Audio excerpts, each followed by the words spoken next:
Well, I guess the reason this road is paved and in pretty good condition there is, I'm not talking about this one, this is a BLM campground, but up ahead somewhere there is a state wilderness park, so maybe because of that the road's in good shape.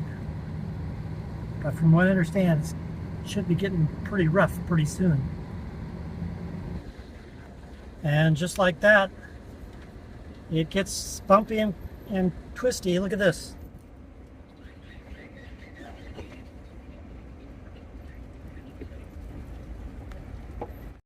So it's a race. It's a race against the sun. Maybe time will slow down here for us. Sign back there says it's closed during the winter months. I don't think October is considered winter, right? It also says it's not maintained during the winter, but looks like we're getting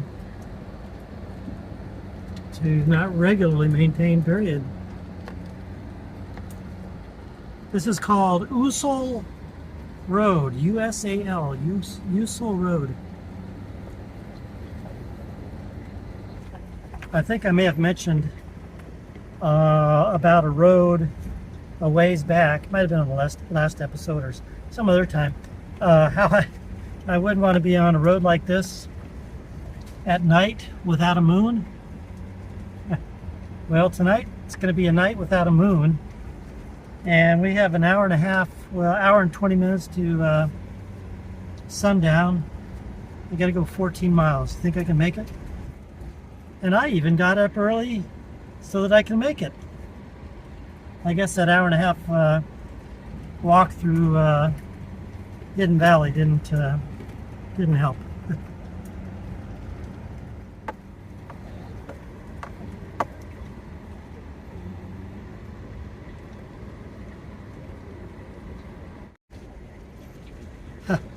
This road's had a few pucker factor places,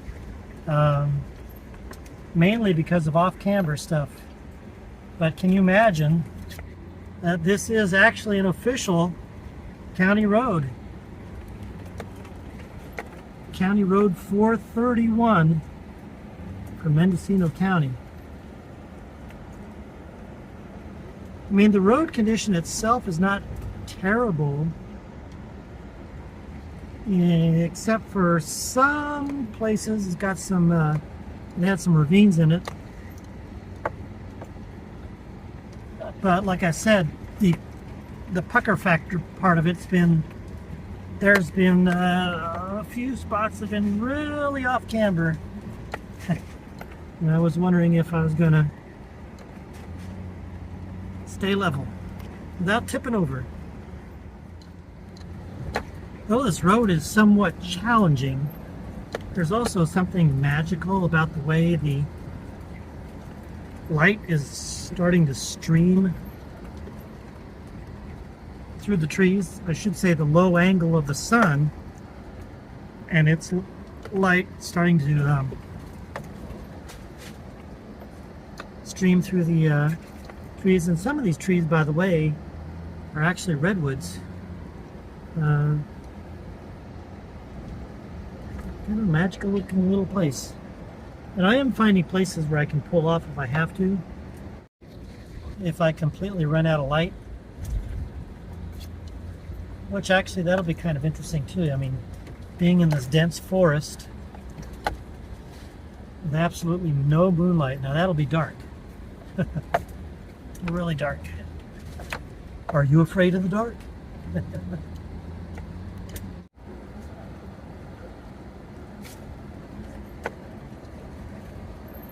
Oops. It's like something didn't make it there. I'm a little too fast, I think.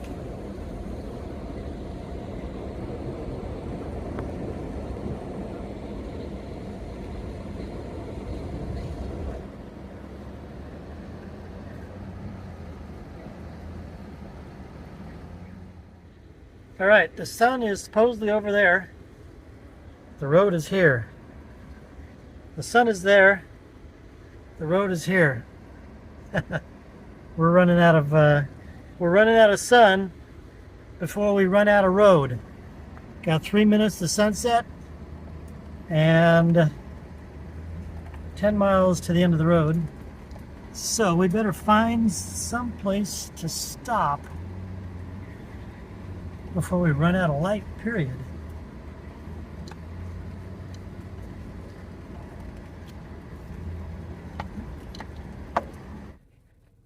There's kind of a better showing of how low the sun is.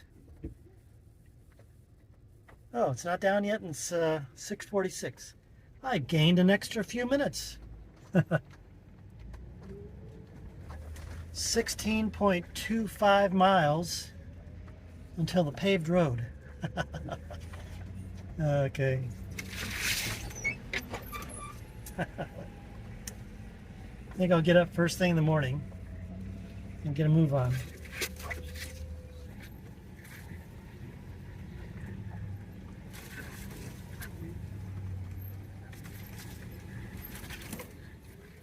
Well, this looks like it might be our spot for the night. What I think I'll do is I'll back in, but I'm going to walk the road up there a little bit because the topo says there's some more flat spots up ahead. But let's just back in for right now. I'm technically on private land, but what's the likelihood that it's a big corporation that owns this property? It's a forest products company, so you know they own the timberland. So what's the likelihood that they're going to come on a Saturday night, Sunday morning, and say, "Hey, what are you doing on our land?" Let's take a look and see what's down here. It's dark.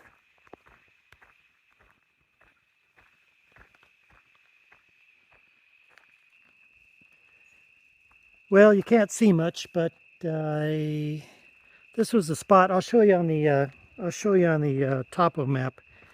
This was the spot I was kind of looking at to see if there'd be a flat spot, but there's not. But it certainly would have a good view for whatever you can maybe see of this view out there.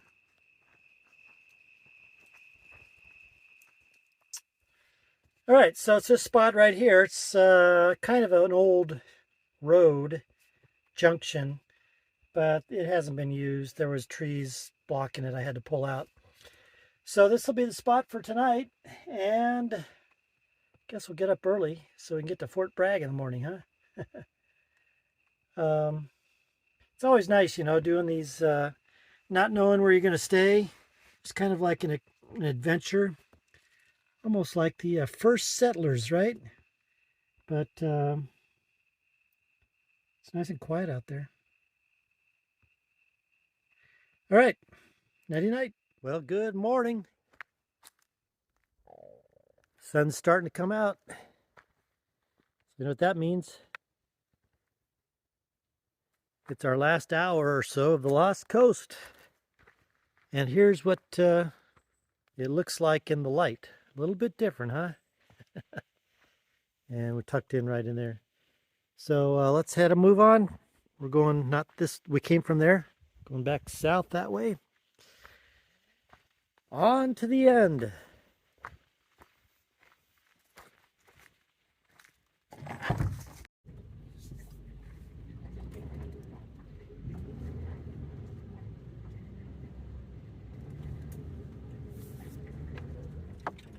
Seems to be a sunnier day on the, oh yes, well, no, not right.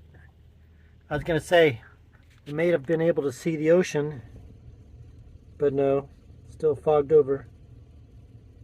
It's supposed to rain tomorrow too.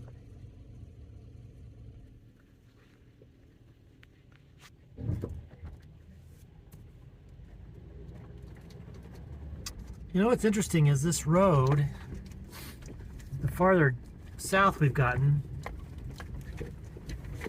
man, the more narrow it's gotten, and off Cambury, if that's a word.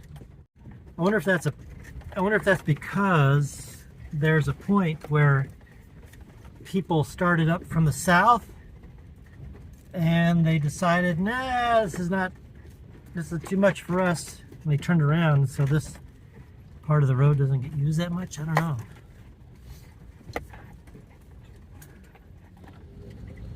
I've gotten to a pretty smooth section here. I think I identified the spot back a mile or so where I think people turned around. But so far, this section of a mile is about the smoothest we've had.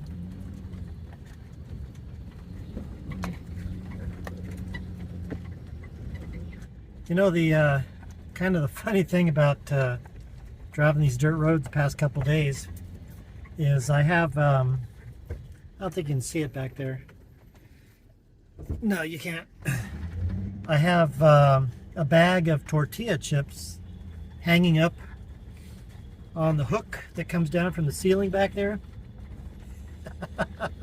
And when I've gone on these really, when I've hit these really bumpy spots, the bag just swings back and forth and is hitting the side of the cabinet. And I got that tortilla chips, you know, to have with salsa, but now I think I have tortilla crumbs. So I think, see, did you hear that one? So now I think I'm going to have to just basically put them in with some refried beans, I guess, huh? Tortilla crumbs, yeah, okay. No salsa for you.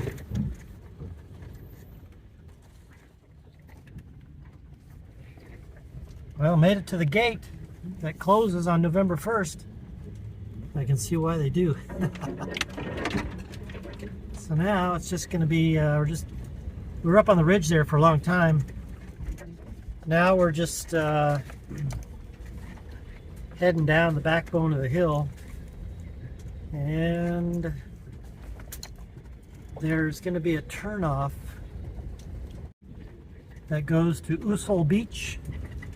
I think that's how you pronounce it. U-S-A-L, Usal or Usal. If it wasn't going to rain tomorrow, I'd think of staying there tonight. But it's going to rain, I think it's starting in the morning.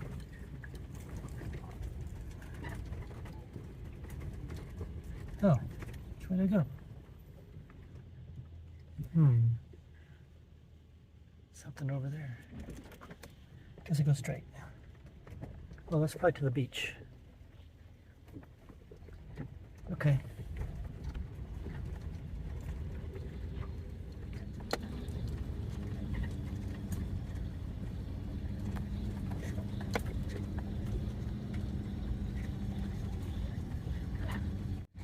Man, it's been like a veritable freeway. I just let 1, 2, 3, 4, 6 or 7 vehicles just pass me. Man, who would have thought on this road you would have had so many? But you know what? What's interesting too is some of those were just two-wheel drives. So I guess going to the beach is okay, but going further, be prepared. Don't know if you can really tell. You can probably see the streaming of the sun through the fog, but can you see the fog doing its thing? Quite pretty, huh?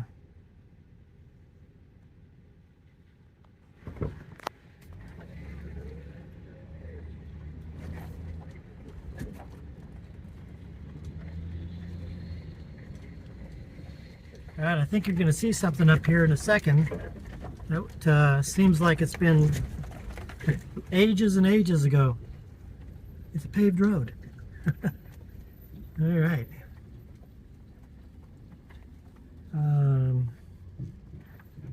So that's about it. All right, well, that's our tour of the Lost Coast, and heading on down to Fort Bragg, which is that way, south. And just so happens, one of those nothing happens by chance things, Well, I'll show you in a second. Somebody was waiting for a ride right out here in the middle of nowhere. Kristen, so anyway, got company down to Fort Bragg. So like I said, like I said, nothing happens by chance, and so met Kristen here. Say hello, Kristen. Hi. Taking her down to Fort Bragg. She's just standing out here in the middle of nowhere. Somebody was supposed to come, but they never showed up. So that's our trip to the Lost Coast, and down about 30 miles to Fort Bragg. Is that about it? And then we'll see what we see. So see you next time. That's right. You haven't got the guts. You're yellow. So that's trivia number 1. But trivia number 2, and actually here's a tip for all you safe crackers.